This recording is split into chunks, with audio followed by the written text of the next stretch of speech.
Hey guys, time for my second to last horror review of October. Now, you guys always thought nothing could trump Back to the Future as my favorite movie of all time.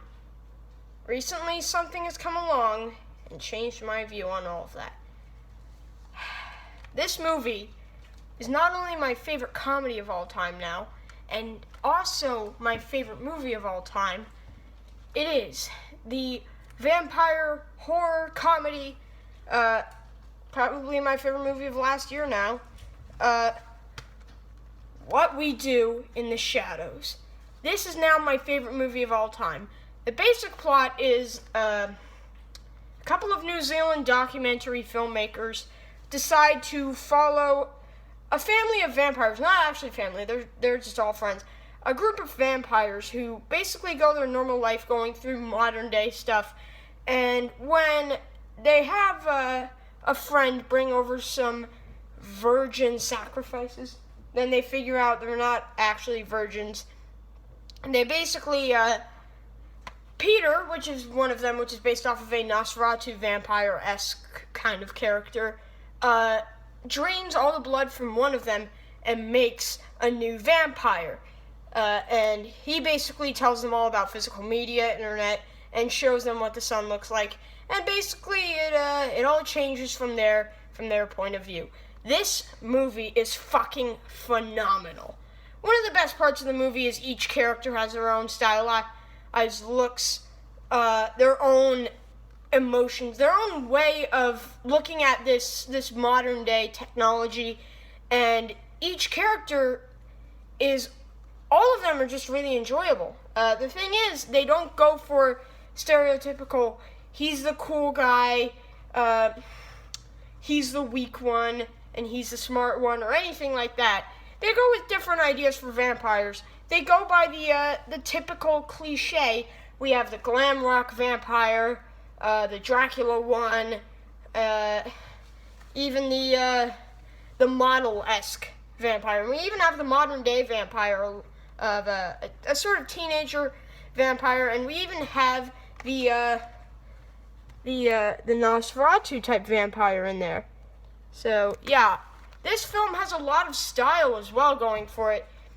It adds a lot of character to certain types of monsters that shouldn't really have that much involving emotions. This film shows us a lot of interesting things when it comes to comedy and how far it's advanced over the years. A movie like this will most likely become an unknown classic. All the acting was really well done. In fact, I think this was Taika Waititi's second film. One of the most underrated films of last year. Even Taika Waititi starred in it. This movie, in ways, could be considered either brilliant or stupid. But in my opinion, it's brilliant, all because not only the special effects added into the movie, but as well the characters which make the movie what it is now. That is a masterpiece of filmmaking, in my opinion. Now, they went for a different style with this film in terms of horror comedy. With most vampires, yeah, you have your Twilight, and you have your Dracula. But this film takes a new look and actually stereotypes different forms of vampires and makes a whole satirical look on them. And that's one of the best parts of the movie, about how they make stereotypes of vampires, which has never been done before. We've, in ourselves, done stereotypes of vampires, but we've never finalized full-on stereotypes. This movie creates its own stereotypes and even uses vampire lore in certain scenes that would eventually connect all together to make it a real tribute to all that stuff, but give us a full-on stereotypes for vampires. We've had Twilight vampires, we've had Bram Stoker's Dracula vampire, we've even had the original Bela Lugosi version. This film stereotypes them and gives them a fresh new look as well. I'm just going to say straight off, this film was made beautifully in terms of the documentary style. It feels like a real documentary. If vampires actually exist, existed, this film would be the perfect go-to look for how vampires would normally live in a house. They go through the usual people having to do certain chores. They have their bickering and all of that, but it adds the twist of vampires. This film was brilliantly done. It has amazing acting. The score, I must say straight off, it was beautiful in how they used this New Zealand-esque style to it, but as well, with the vampire theme, they mixed it together and gave us a beautiful soundtrack, which I might actually, if they have a soundtrack for this movie anywhere, I'm going to need to get that. This film goes perfectly with other vampire films from every point in the world. It stereotypes vampires. It gives us great characters in terms of vampires.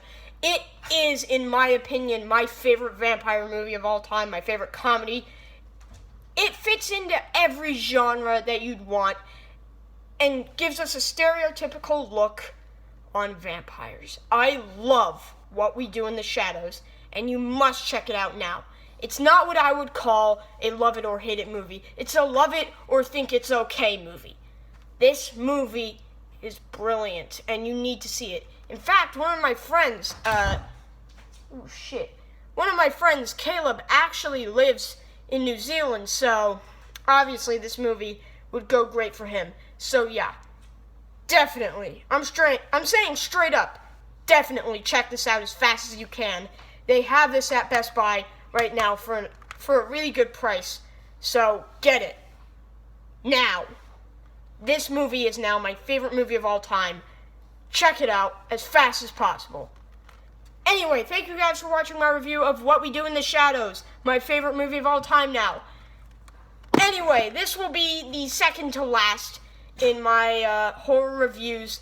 I still have one coming in. It's going to be really great. I'm going to say it'll be probably my definitive horror review, hopefully soon. But for now, thank you guys for watching. Like if you enjoyed the video that much, subscribe if you want to see more, and comment if you want to call me an asshole. This is Jared the Collector telling you, always trust your instincts, because sometimes movies can cheat you.